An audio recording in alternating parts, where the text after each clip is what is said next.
కాళేశ్వరంపై justice Ghosh commission ఇచ్చిన report ఆధారంగా ఎలాంటి చర్యలు తీసుకోవద్దని తీర్పు చెప్పింది హైకోర్టు.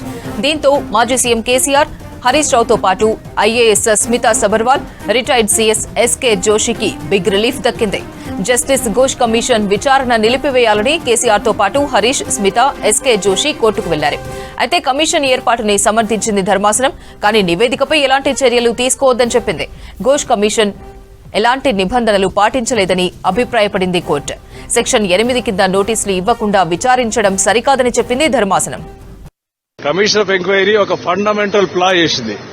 ఎవరి మీద నేను యాక్షన్ తీసుకోమని ఏమైనా రిపోర్ట్ ఇచ్చినప్పుడు, వారికి రెప్యుటేషన్ కానీ వారి మీద అడ్వర్స్ రిపోర్ట్ ఇచ్చినప్పుడు basic principle is that the material which is there with the commission to have any prima facie findings against them must be put on notice to them, and their explanation must be called for, and they have also right to cross-examine the witnesses who has given statements against them, and also engage in a counsel. The fundamental principle which has been there in the section 8 of the Commission of Inquiry Act is not followed by Justice Ghosh Commission report. Therefore, the Commission report cannot be made basis for any action in the KCR garu, Harish Rao garu, or any of the officers. Harish Rao garu, KCR garu, Commission constitute cheyadam kuda wrong, is also unconstitutional challenge cheyadam jarigindi. Of course, దాని మీద ఏమైనా finding ఇచ్చినారంటే commission ఏర్పాటు చేయడం illegal కాదు. The government has got power to constitute the commission, so the commission has been validly constituted అని report ఇచ్చినారు. Court judgment ఇచ్చింది. That's why it is said partly allowed. అంటే కమిషన్ ఎస్టాబ్లిష్ చేయడం అనేది valid అని ఇచ్చినారు. However the commission reports finding ఏవైతున్నాయో that cannot be a basis for any action against any officers including Shri KCR గారు, శ్రీ హరీష్ గారు. అంటే ఒక విషయంలో చెప్పాలంటే ఆ కమిషన్ యొక్క రిపోర్ట్ చెత్తబుట్టలో వేయదగింది. కంటిన్యూ కాదు, కమిషన్ టర్మ్ అయిపోయింది. కమిషన్ రిపోర్ట్ ఇచ్చినాడు. It become functus officio. There is no more commission. CBI ఆ కమిషన్ బేసిస్ మీద ఏ ఎంక్వైరీ చేయరాదు. Once a court has given direction that no action be taken against the commission report, therefore the commission cannot be made basis for any action, including CBI. Violation of section 8 of the Commission of Inquiry Act. That is a fundamental law. If you want to condemn any person, you must be hurt that person by putting the material against him to him, and also have a right to cross-examine the persons who has given statement against them, and also deal with the material against them. Commission has not given any such opportunity. Commission has not invoked section 8. Therefore, they were called only to assist the commission to give information, not finding against any findings against them. Therefore, the commission report is fundamentally flawed, and therefore it's a violation of Article 21. It's a violation of Section 8 of the Act. Therefore, it's illegal report. Commission undaradu ayipindi. Commission is closed now. No more commission. Justice Ghosh is there in the Bengal voting tomorrow in the elections.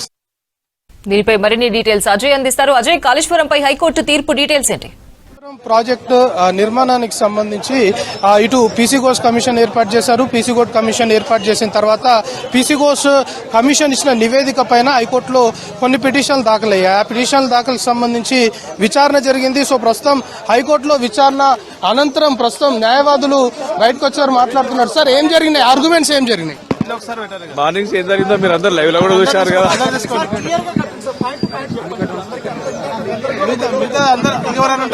మీరు మాట్లాడు బంద్ చేస్తే అందరు clear గా ఉంటుంది.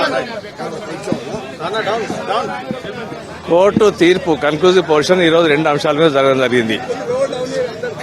ఒకటి, Kaleshwaram commission constitute చేయడము లీగలా ఇన్వాలిడా అని. Kaleshwaram commission constitute చేయడము it's legal. Government has got a power to constitute commission ఇవ్వడం జరిగింది కోర్టు తీర్పు. 1.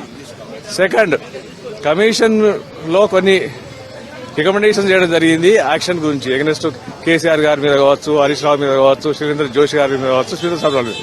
ఆ అంశంలో కమిషన్ ఏదైతే మ్యాండేటరీ ప్రొసీజర్ ఉందో సెక్షన్ 8 ప్రకారం ఆ ప్రొసీజర్ ఫాలో కాలేదు. వారికి ఒక అక్యూజ్డ్ కానీ వాళ్ళ against department enquiry against government officer మనం యాక్షన్ చేసినా కూడా వారికి ఎగనెస్ట్ ఉన్న మెటీరియల్ అని ఇస్తాము, విట్నెస్ స్టేట్మెంట్లు ఇస్తాము. తర్వాత మీరు ఒక అడ్వకేట్ ఎంగేజ్ చేసుకునే హక్కు మీకు ఉంది. ఆ తర్వాత విట్నెస్ క్రాస్ ఎగ్జామినేషన్ హక్కు ఉంది, విట్నెస్ ప్రొడ్యూస్ చేసే హక్కు ఉందని ఒక సెక్షన్ 8B 8CCS ఆ ప్రొసీజర్ ఫాలో కాలేదు.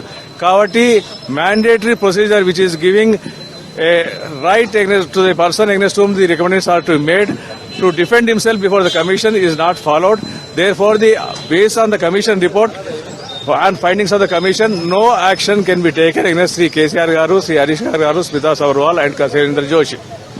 కమిషన్ ని బేస్ చేసుకుని సిబిఐకి రెఫర్ చేసింది. సో సిబిఐ ఇందులో ఎంక్వైరీ చేసే అవకాశం ఉంటుందా? కమిషన్ బేస్ మీద సిబిఐ ఎటువంటి ఎంక్వైరీ కేసీఆర్ గారి మీద కావచ్చు, హరీష్ గారి మీద చేయడానికి వీల్లేదు.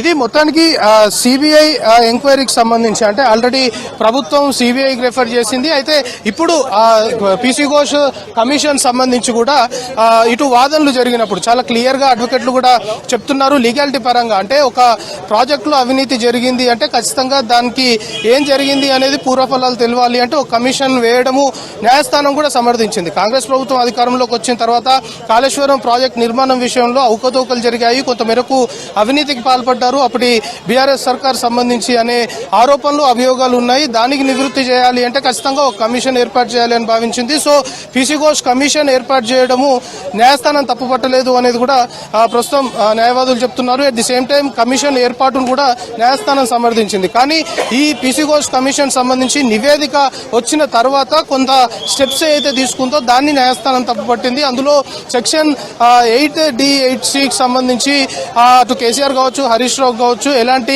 నోటీసులు సర్వ్ చేయకుండా మొత్తము కమిషన్ నివేదికను బయట పెట్టడాన్ని తప్పుపట్టినట్లు ప్రస్తుతం న్యాయవాదులు చెప్తున్నారు. సో ఇక సిబిఐ ఎంక్వైరీకి సంబంధించి అంటే ఇప్పటికైతే ఈ నివేదికను ఆధారంగా చేసుకుని ఎలాంటి చర్యలు తీసుకోవద్దంటూ తెలంగాణ హైకోర్టు తీర్పునిచ్చింది. కాబట్టి ఇప్పుడు రాష్ట్ర ప్రభుత్వం నెక్స్ట్ స్టెప్ ఏ విధంగా ఉండబోతుంది అనేది కూడా చూడాల్సిన అవసరం ఉంది. సో మొత్తానికి కాళేశ్వరము ప్రాజెక్ట్ సంబంధించిన కేసు వ్యవహారంలో ఇప్పటికే పీసీ ఘోష్ కమిషన్ సంబంధించిన నివేదిక పైన దాదాపు 4 పిటిషన్లు అటు కేసీఆర్, హరీష్ రావు, స్మితా సబర్వాల్ తో పాటు జోషి 4 పిటిషన్లు ఎలాంటి చర్యలు తీసుకోవద్దని వేసిన దానిపైన విచారణ జరిగిన తర్వాత ప్రస్తుతం న్యాయస్థానం అయితే ఇటు పీసీ ఘోష్ కమిషన్ సంబంధించిన దాన్ని ఎలాంటి తప్పు పట్టలేదు, కమిషన్ సంబంధించి ఏర్పాటును కూడా ఎలాంటి తప్పు పట్టలేదు. కానీ కమిషన్ తీసుకున్న కొన్ని నిర్ణయాలు అనుకోవచ్చు వాళ్ళకి సంబంధించి కేసీఆర్, హరీష్ రావు లాంటి వ్యక్తులకి నోటీసులు ఇవ్వకుండా కమిషన్ నివేదికను బహిర్గతం చేసింది కాబట్టి దాన్ని తప్పు పడుతున్నట్లు ప్రస్తుతం న్యాయస్థానం తెలంగాణ హైకోర్టు అయితే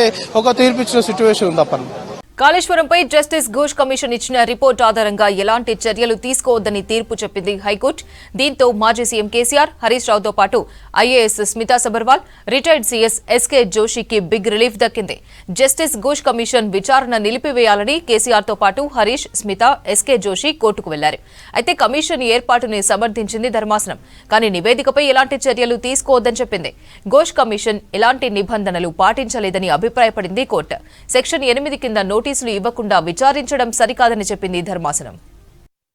మన section 8B of the enquiries act 1952 కింద మ్యాండేటరీ నోటీస్ ఇవ్వాలి, అది ఇవ్వలేదు కాబట్టి వాళ్ళు ఇచ్చిన రిపోర్ట్ మీద ఎలాంటి చర్యలు తీసుకోవద్దని చెప్పింది. Ghosh commission is correct, appointment is correct, కానీ వాళ్ళు నోటీస్ ఇవ్వకపోవడం వల్ల దాన్ని బేస్ చేసుకుని ఎలాంటి చర్యలు తీసుకోవద్దని. ఎందుకంటే గతంలో మన Kiran Bedi versus commission of enquiries act కింద ఒక జడ్జ్మెంట్ ఇచ్చింది సుప్రీంకోర్టు.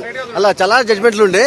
ఆ జడ్జ్మెంట్ల ప్రకారం ఈ రోజు ఏంటంటే వాళ్ళు నోటీస్ ఇవ్వలే కాబట్టి అది బేస్ చేసుకుని, ఎందుకంటే ఒక ఎవరైనా ఇప్పుడు ఏదైనా చర్య తీసుకునే ముందు వాళ్ళని అడగాలి కదా, వాళ్ళని కూడా ఎంక్వైరీ చేయాల్సి ఉండే. ఇందులో వాళ్ళకి నోటీస్ ఇవ్వలేదు 8B కింద కోర్టు నమ్మి ఆ బేసింగ్ ఆన్ దట్ రిపోర్ట్ ఏది ఉందో దాన్ని చూపించుకుని ఎలాంటి చర్యలు తీసుకోవద్దని చెప్పేసి మెయిన్ గా అదే పాయింట్ 2 అంటే 4 పాయింట్లు అడిగారు. 3 పాయింట్స్ ఏంటంటే ఫస్ట్ చట్టబద్ధత గురించి కూడా క్వశ్చన్ చేశారు. ఏంటంటే appointment of commission is illegal అన్నారు సెక్షన్ ప్రకారం అని చెప్పి వాళ్ళని డినే చేస్తూ. రెండో పాయింట్ ఏదైతే ఉందో సెక్షన్ 8B కింద నోటీస్ ఇవ్వకుండా వాళ్ళు ఏదైతే రిపోర్ట్ పబ్లిష్ చేసారో దాన్ని బేస్ చేసుకుని అలిగేషన్స్ ను వాళ్ళ చర్యలు తీసుకోవద్దు. ఎందుకంటే అలిగేషన్ చేసినప్పుడు ఖచ్చితంగా ఎదుటి వ్యక్తిని అడగాలి టు హియర్. సెక్షన్ 8B అనేది mandatory, 8B 8C mandatory, cross examination ఉండాలి. అవి 2 లేవు. ఇంతకుముందు సుప్రీంకోర్టు కూడా డిసైడ్ చేసింది Kiran Bedi versus enquiries commission దాని మీద. ఆ basing on that judgement and several judgements అలా ఉన్నాయి అక్కడ. లేదు ఎంక్వైరీ స్టార్ట్ చేయాలా చేయలేదు గవర్నమెంట్ ఇష్టం.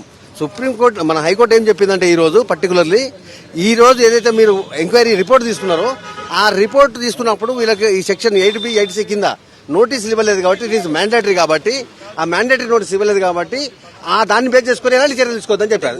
ఘోష్ కమిషన్ అపీల్ చేసింది, కంటిన్యూ అవుతుందా కాదనేది గవర్నమెంట్ ఇష్టం. ఇప్పుడు మళ్ళీ ప్రెషర్ కూడా స్టార్ట్ చేసుకోవచ్చు. ఇది డిపెండ్స్ ఆన్ కమిషన్. కూడా తప్పట్లేదు, కమిషన్ అనేది పవర్ ఉన్నది పలానా యాక్ట్ ప్రకారం అని చెప్పింది అనుకుంటే కూడా మళ్ళీ జరపచ్చు, మళ్ళీ నోటీస్ ఇచ్చి జరపచ్చు. దానికి అడ్డం లేదు. అది ఇప్పుడు వీళ్ళు ఛాలెంజ్ చేసింది ఇంత మటుకే. రేపు ఏం జరుగుతుంది అనేది అది basing on government decision. Report చెల్లుతుంది ఎంతవరకు ఓన్లీ చూసుకోవడానికి మాత్రమే, కానీ అది బేస్ చేసుకొని మాత్రం ఎలాంటి చర్యలు తీసుకోవడానికి లేదు.